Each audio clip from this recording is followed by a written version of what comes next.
Hello and welcome to episode 66 of the Game Train podcast. I'm Callan Davison, and joining me this evening is not Karl or anyone, it's just me. That's right, Karl is having another week off because he's been singing in the snow. So he's got a bit of frostbite around the old lungs there. So hopefully he gets a bit better soon, and he'll jump back in. Probably not next week either as well, because reasons which I'll get to later on. But let's jump into this week's episode. This week, I'm going to be talking all the latest news. I'll be reviewing Gears 5 on the Xbox One, and I'll be going through my own lame love and hype trains for this week. So let's smash into the news.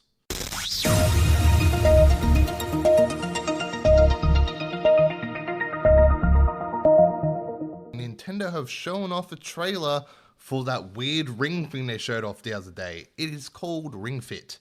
It is this weird circle thing that you hold and you do exercises with. So you put your Joy-Con into the ring that you hold, and also you put one on your leg in a leg strap.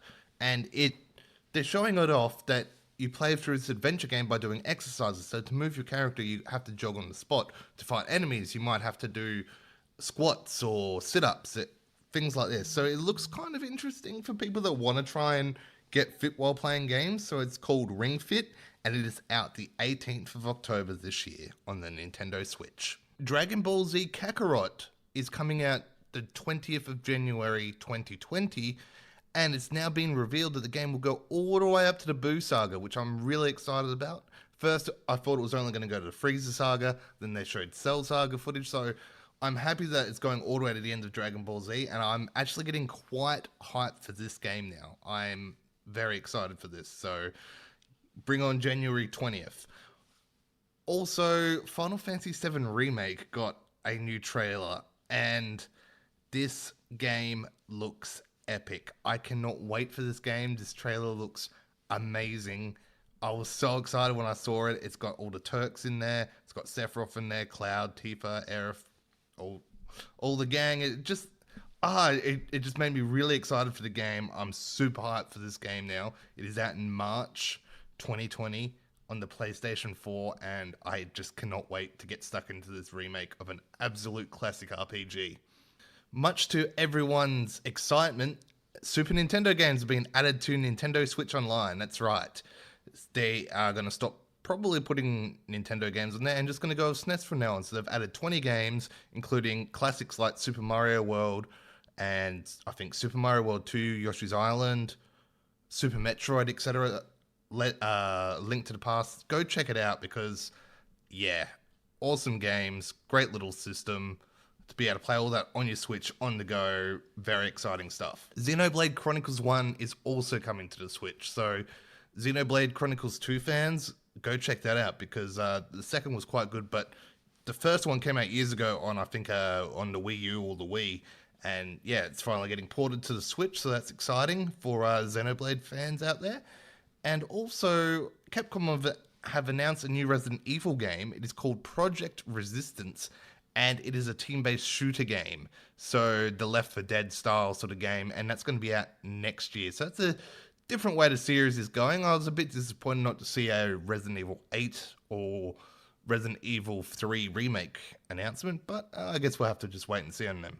But for this week, that's the news. Okay, so the games I have been playing. So I checked out Control, which is a game that came out the other week. It is developed by Remedy and published by 505 Games. It is a third-person action-adventure game where you play as this lady and you're in this government building, but it's its kind of own reality in this building. Think something like The Matrix in a way. And you can, you sort of got to solve what's going on in the building, and you're trying to track down your brother who's gone missing. Guns, etc., shoot enemies, but you also get these powers as well. So you get like a really quick dash. You can manipulate objects by like sort of picking them up levitation style and throwing them across the room at enemies, and things like this. So it's like a bit of a mystery to the game. There's a bit of story involved. It plays all right. Like, I've enjoyed it. I'm not very far though. I'm only on chapter 4. I know Karls finished it, which surprised me because Karl doesn't finish games anymore. He just like, I got up to like the 4th chapter and I stopped playing. this sort of thing all the time. So it's actually nice to see that he actually rolled credits on something this year for once. And I think it is leading his Game of the Year contenders. So for him, he loved it. Me, not so much, but I'm not all the way through it yet. As I said, I'm only on chapter 4. But it's been a fun experience so far. So if you're looking for like an interesting game that's about 12-ish hours long, Karl said, go check out Control. That's out on most major platforms now, except for Switch, I think. Other than Control, I have been playing a lot of Final Fantasy XIV yet again. I love this game. I've been doing a lot of crafting. All my crafting is over level 50 now, which is the A Realm Reborn sort of max limit. Or goes all the way up to 80 for Shadowbringers, but I'm not that far yet. And I'd been sort of just waiting for Karl to come back from his holiday so we could continue the game. And I was just sort of stuffing around just crafting things, really. And it's a great crafting system. I love it. But I was getting a bit bored once I hit everything to 50. But then Karl's like, actually, go on your way. Go do your thing. So he's let me off the leash, and I'm just blasted through the rest of the A Realm Reborn content. I finished it off today, and yeah, look, it was good. It got better as the game went on. The story has a nice conclusion for the first part of the game, and I'm very excited to eventually get into the next expansion, which is Heavensward. But I have to get through the quests that people call the Horrible 100, which is 100 quests that sit between A Realm Reborn and Heavensward. So yeah, I've just started that. So, yeah, it'll be interesting to see how it goes with that. It's a long slog. I don't know how I feel about it. I'm kind of excited for the journey, but at the same time, I just want to get onto the more fun content. So we'll see how that goes over the next couple of weeks, because there's a lot of games now coming out, so I won't have as much time on Final Fantasy XIV, but I'll keep you guys updated on how my journey through the Horrible 100 is going, and if I eventually get through it to the Heavensward expansion, which is supposed to be the best expansion in the whole thing. So I want to get there to experience that story, try out some of the other classes that you unlock when you get there, continue my crafting adventures. So yeah, we'll see how that goes. But that's pretty much the games I've been playing the last couple of weeks, just Control and Final Fantasy XIV. So yeah, Karl, I know, has been playing, I think Tetris has got an update, so he's very excited for that again. But, him and his Tetris games. But anyway, let's roll into the shout-outs. So, big exciting news from Game Train. I published this on the site the other week, but thought I'd bring it up here as well, that I am hosting a panel at PAX Australia this year. On the 12th of October, on the Saturday, at 11 a.m, you'll find me in the EB Live Theatre. I'm hosting a panel with 4 guys that worked at the Sega hotline back in the 90s. So that should be a lot of fun. Tim Gadler, I have interviewed for this podcast before. But yeah, he'll be there with his 3 old co-workers. And yeah, it should be a lot of fun. I'm really looking forward to this, asking them what it was like to work there, their thoughts and opinions on how the industry's changed, all these sorts of things. So it should be a bit of fun. So if you are going to PAX Australia this year, come check it out. It's on Saturday, 11 a.m.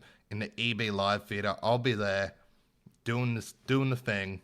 Should be cool. Also, Karl and I are jumping on to this charity as well, Generosity. We're going to be doing a bit helping out with them around PAX as well. So I think Karl's going to be doing some stage stuff. I think I'm doing some editing, maybe some stage stuff. I don't know. It depends what they need me to do. So yeah, keep an eye out for us doing that. They'll be all streamed on Twitch as well. We'll put links up on the Facebook website, Game Train Podcast, facebook.com, all that sort of stuff. So yeah, go check that out if you are around. And also, as always, we are going to shout out Gaming Australia again. This is a Facebook community group of gamers from Australia. You can find them on Facebook. Just type Gaming Australia into the search bar. You'll see the little green logo pop up. Jump in, join, have a chat with people. It's quite fun. So yeah, go check all that out. But now let's roll into the Gears 5 review. You find what you're looking for? Yeah. And now we need to kill it. I'm not gonna lie. It's real ugly out there. Down! Can we watch each other's backs? Like always. Okay, so with the Gears 5 review, I'm only going to talk about the single player parts of the game because I actually haven't played the multiplayer portions yet. I've been hunting for people to play with, but no one wants to play, so I'm just like all by myself. Sad. But I will talk about the single player of the game, which I've done. I finished the game, let's get into it. Gears 5 is developed by the Coalition and published by Xbox Game Studios. It is, I think, the 6th or 7th in the series, because I think there was another game, Gears Judgment or something, years ago, etc. But yeah, this is Gears 5. It's picking up from where Gears 4 left off. You'll be playing as Kate through this game, the newcomer to the series, which is sort of a different sort of spin on things. I think it's the first time you've played as a female in a Gears game. I'm not entirely sure on that. You might have in one of the expansions, etc. But yeah, so you're following her story and sort of tracking down her lineage, because at the end of 4, she has a pendant with a locust symbol on it, and the locust symbol, is bad. So you're trying to figure out, why she's got this pendant, what it all means, what's her connection to the locust, who are the bad guys in this game. And yeah, it sort of goes on from there. I'm not going to go into any other story details because I don't want to spoil anything, because this time the Coalition's put a lot of effort into the story of the game. Like, you can just tell it's just, the story's been really slicked up. It feels great. And yeah, but let's get into the graphics. It is a great looking game. It is one of the best looking games on Xbox you can get at the moment. Like, I'm playing on a 1080p TV, but even then it still looked fantastic. Like, it ran at 60 frames a second. Everything looked crisp and clear. It was super great. Like, I got a lot out of it. It was really, really nice looking game. It does remind me almost a look of like how Uncharted 4, etc. looks like, just super spot on with everything. Again, it's the traditional Gears game where you are in a squad of 2 to 4 people. It is a cover system based game, so you are hiding behind cover, shooting at the enemy. You get an array of guns throughout the game. Your good old Lancer weapon that's always been in the Gears games, plus there's some new extras, etc. I think there's like a grenade launcher on one of the Lancers now as well, which is quite cool.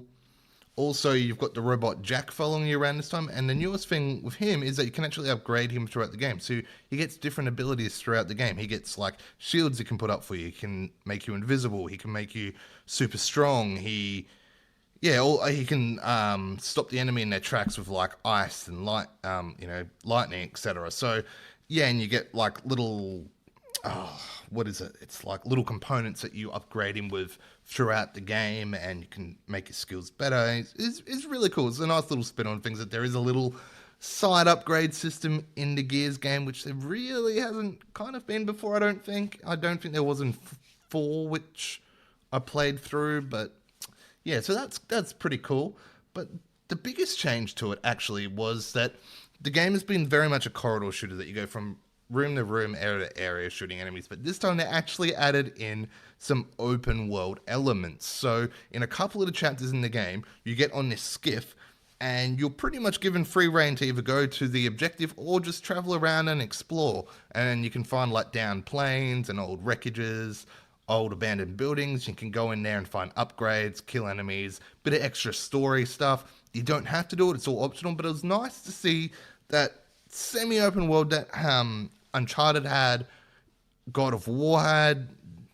I like it. It mixes those games up, like just like Uncharted and God of War, which were corridor-like games. It's cool that they added this area into it where you can go for a bit of an exploration, and they've done that in Gears. I think it worked quite well.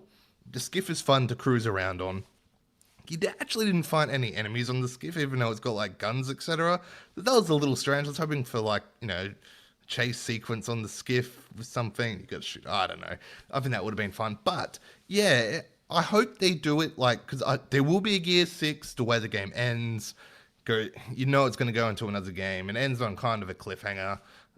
So I'm hoping with Gear 6 they explore this open world areas a bit more again, maybe add a bit more to it, because the worst thing about the open world bits was it was a little barren, that you just go around to the edges of the map, pretty much find these areas of things to go explore, rather than like a nice full detailed area that you could just widely explore. There just wasn't enough out there for me to go check out, but it's cool, like it's a new way of them trying something new, and I hope they bring it back for Gears 6 and just expand on that even further.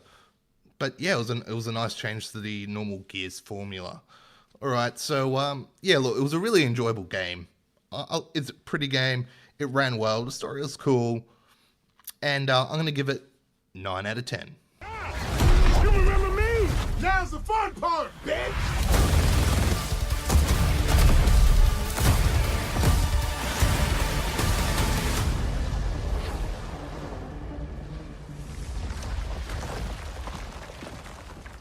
Okay, we're coming to the end of this short Game Train episode. We're just doing a short one this week because it is just me.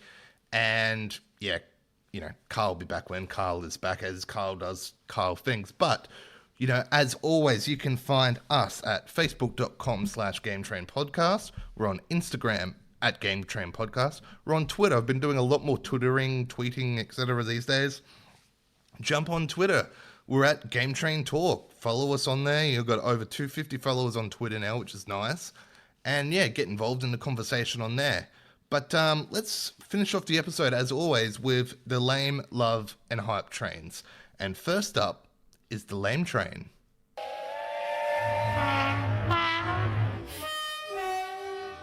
Okay, my lame train this week is, again, my co-host, Karl. He goes away for a week, leaves me. I'm like, okay, that's cool.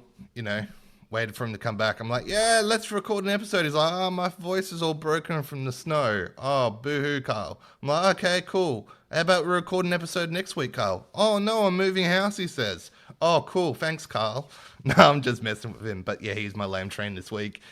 He's busy with a lot of stuff at the moment. But yeah, I'll get on to what's happening next week after this, because I'm actually going to do another episode next week, which I'm kind of excited to be doing. But yeah, Karl is my lame train this week for just being Karl and Karl things. All right, on to the love train.